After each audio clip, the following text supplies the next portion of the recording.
اللهم صل على محمد وعلى آل محمد وبارك وسلم. اعوذ باللہ من الشیطان الرجیم. بسم اللہ الرحمن الرحیم.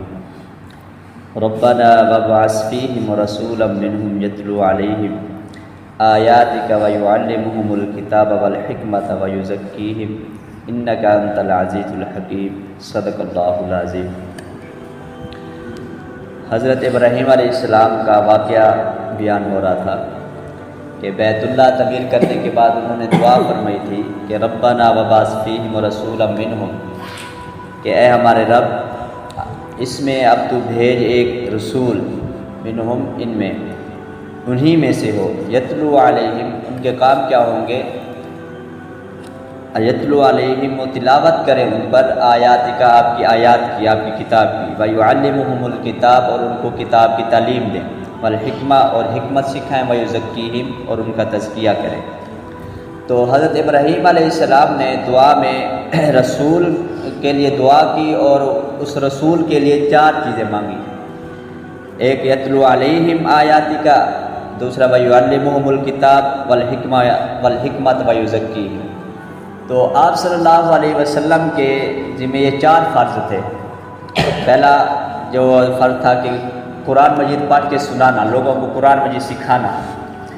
تو دوسرا کام ویعلمہم الکتاب، ان کو کتاب کی تعلیم دینا، یعنی قرآن مجید کی. کیونکہ قرآن مجید جو عرب تھے وہ عربی جانتے تھے، اکثر مسائل تو وہ سنتے ہی قرآن مجید ان کو سمجھ آ جاتی تھی، لیکن کچھ مسائل تھے ان کو سمجھ نہیں آتے تھے.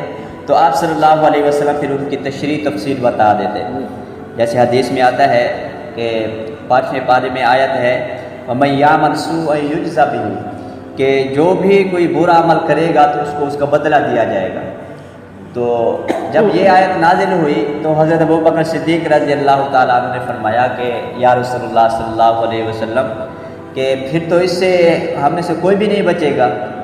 تو سوء یجزا بہ کا مطلب حضرت ابوبکر صدیق رضی اللہ تعالیٰ عنہ نے سمجھا کہ جو بدلہ دیا جائے گا وہ قبر کی صورت میں ہوگا یا برزخ کی صورت میں ہوگا یا جہنم کی صورت میں ہوگا، جو برے اعمال ہیں. تو انہوں نے یہ سمجھا. تو انہوں نے فرمایا ہم میں سے کوئی بھی ایسا نہیں ہے جو کوئی نہ کوئی جس سے کوئی غلطی ہوئی ہو. تھوڑا چھوٹا موٹا تو گناہ سب سے ہو جاتا ہے.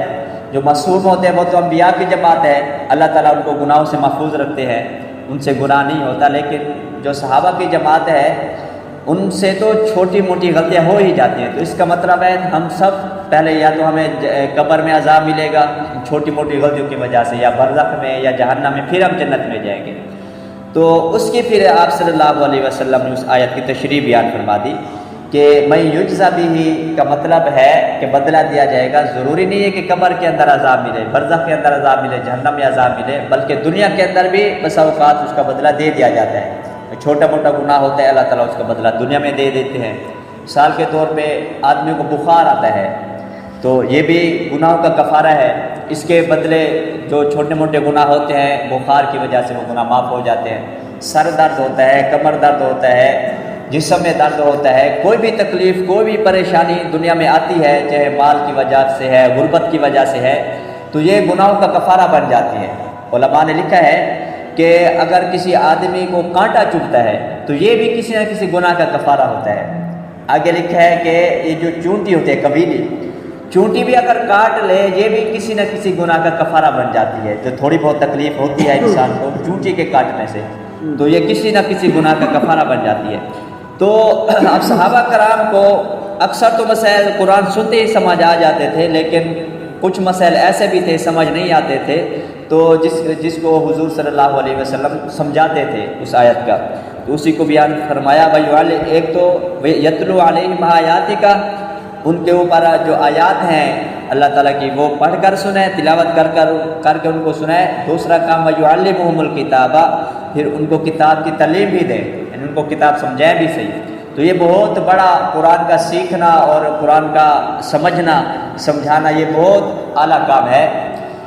حدیث پاک میں آتا ہے ابن ماجہ میں کہ قرآن کی ایک آیت اگر آدمی سیکھتا ہے تو 100 نفل کے برابر اس کو ثواب ملتا ہے. ایک آدمی 100 نفل پڑھتے ہیں اس کو ثواب جو ملتا ہے صرف ایک آیت جو بغیر ترجمے کے سیکھتا ہے، ترجمے کے ساتھ نہیں، ایسے پڑھتا ہے سیکھتا ہے اس کو 100 نفل کا ثواب ملتا ہے، اور جو ایک آیت قرآن کی ترجمے کے ساتھ سیکھتا ہے پڑھتا ہے تو اس کو 1000 رکعت نفل کا ثواب ملتا ہے۔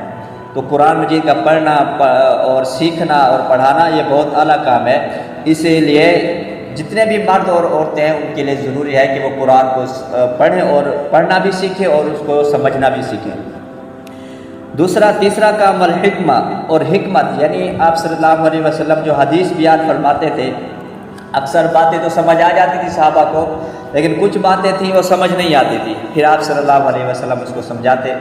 جیسے حدیث پاک میں آتا ہے، آپ صلی اللہ علیہ وسلم نے فرمایا کہ آدمی کے جسم کے اندر 360 جوڑ ہیں، ان 360 جوڑوں پر صدقہ 360 جوڑوں کا صدقہ کرنا ہوتا ہے۔ تو صحابہ کرام بڑے حیران پریشان ہوئے کہ 360 جوڑوں کا کیسے صدقہ کریں، روزانہ ان کا صدقہ کریں گے، ہر کسی کے پاس تو اتنا مال نہیں ہے۔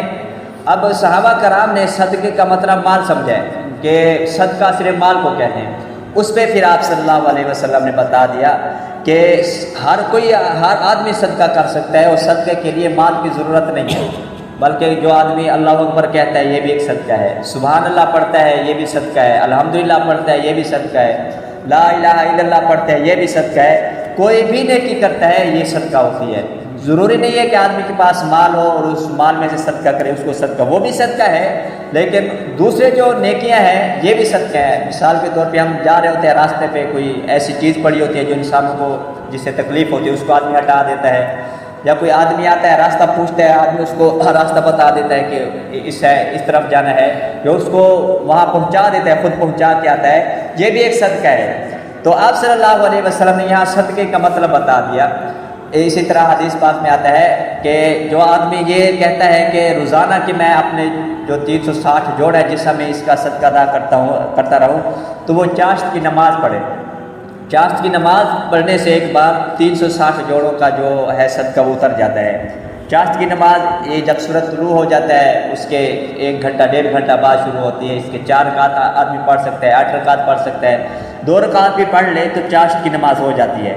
اور اس چاشت کی نماز کے لیے ضروری نہیں ہے کہ آدمی مسجد میں جہاں کہیں بھی ادھر پڑھ سکتا ہے، گھر میں ہے وہاں پڑھ سکتا ہے، دکان میں ہے وہاں پڑھ سکتا ہے، جہاں بھی ہے وہاں اگر ٹائم ہو جاتا ہے تو چاشت کی نماز زوال سے پہلے پڑھنی ہوتی ہے۔ 2 رکعت آدمی پڑھ لے، 4 رکعت پڑھ لے، 8 رکعت پڑھ لے، جتنی اس کو سہولت ہو اتنی پڑھ لے، تو آدمی کے اندر جو 360 جوڑ ہے اس کا صدقہ ادا ہو جائے گا۔ باقی انشاءاللہ ویزکیم اس کو کل بیان کریں گے۔ اللہ تعالیٰ عمل کی توفیق عطا فرمائے۔